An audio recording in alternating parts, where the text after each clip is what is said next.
por eso las transmito, para las nuevas generaciones, para la juventud, que sigan transmitiendo sus raíces, la historia y memoria de nuestro amado pueblo mapuche.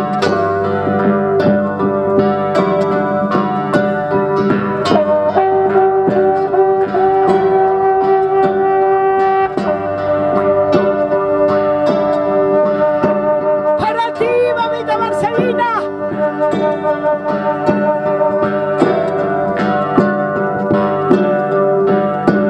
La entierran de forma antigua a la machi Marcelina. Ay, ay,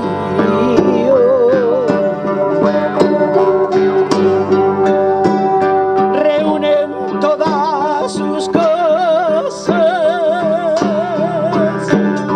aquellos los más queridos, sus joyas que la adornan.